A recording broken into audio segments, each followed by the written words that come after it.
Today I'm going to show you how to make this very popular slider pop-up card with a Lawn Fawn die you may already have.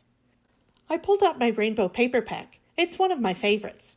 I selected a piece that I thought had a night sky feel, and the thin watercolor stripe piece for the background. And this green is perfect for the grass and slider piece. Let's start by creating our scene.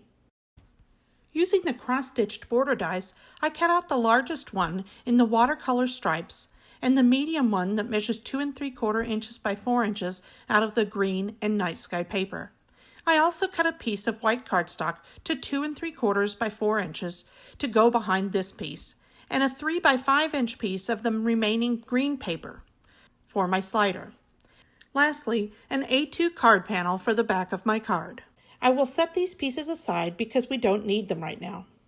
I stamped 3 aliens and a cake in Memento Tuxedo black ink and did some quick, simple coloring with my COPIC markers.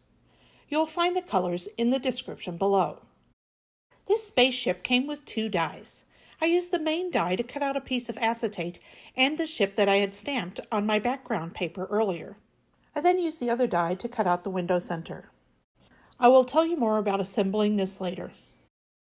I also have this piece of silver that fits behind the spaceship cutout and the green piece that I cut out using the Grassy Hills border die to provide a place for the aliens to stand. All of the images and sentiments came from this stamp set, Beam Me Up. It's one of my favorites. I just think the little aliens with the hats on their eyeballs is so cute. I start assembly by applying tape runner to the background piece. I then apply the silver paper to cover the opening where the spaceship will go, and then attach this all to a piece of white cardstock that is the same size as the background paper. This will provide more support when this card is being popped up. Now I'm going to use a small amount of tape runner for the top skinny part of the spaceship, and then some liquid glue behind the spaceship nowhere near the edge. And now we have a little spaceship with a shiny window. I colored the spaceship in gel pen. This helped cover up any of the pattern from behind and also gave it a really cool retro look. Next, I take the arched piece from the middle of the spaceship and line it up with the ship after I have put some tape runner on the back. I position it over the silver cardstock and press to attach it in place. I was a little off, but it was easily corrected by moving it a bit. I took one of my little aliens and put it inside my ship by gluing it down, and then popped up the spaceship with a few foam squares.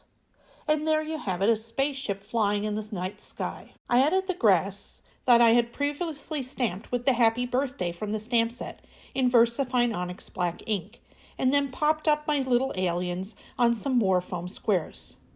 And here's our completed scene. Except for the cake, which I'll remove now, and it will go inside the card later.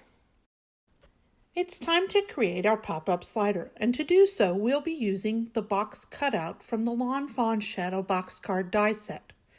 It has all the necessary cuts and scores, except this die cuts out 4 sides, and we only need 3 sides cut out.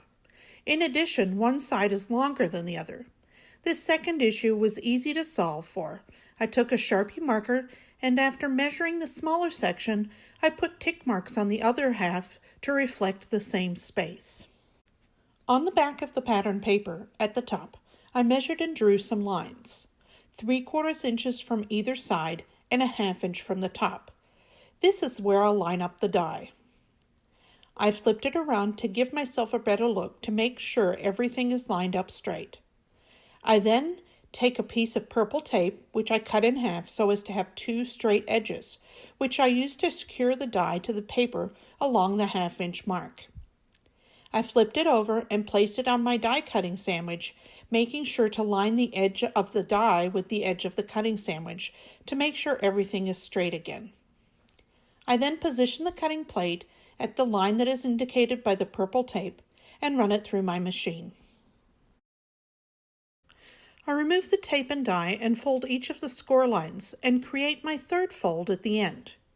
You could also use a scoreboard for this if you like, but I didn't find it necessary. I then lined up my pattern paper and my 4 1/4 inch by 5 1/2 inch piece of cardstock and used a 3/4 inch circle punch to put a half circle in the center at the top of the card. This is where the recipient will pull to open the card. Again, I flip my paper over with the pretty side down. I take 1/8 inch Scor-Tape and place it on the small edge of the center slider piece, and then take my 3 inch by 5 inch piece of green pattern paper and line it up with the front edge of the slider, again with the pretty side down.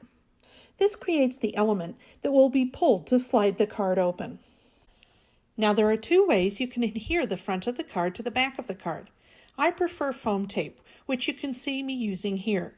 You can also use Scor-Tape, but when you are popping the card up and down, the motion isn't as fluid, which is why I prefer the foam.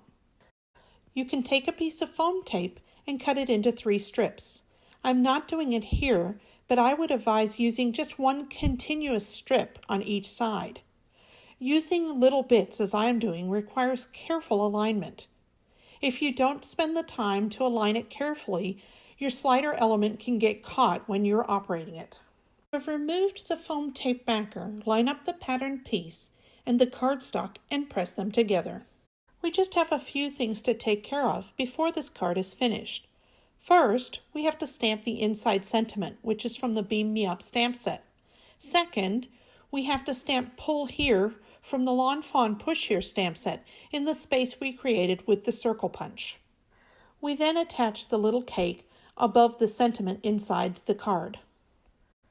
And finally, I applied tape runner to the middle section of the slider piece, and then I adhere the cute little scene I created earlier.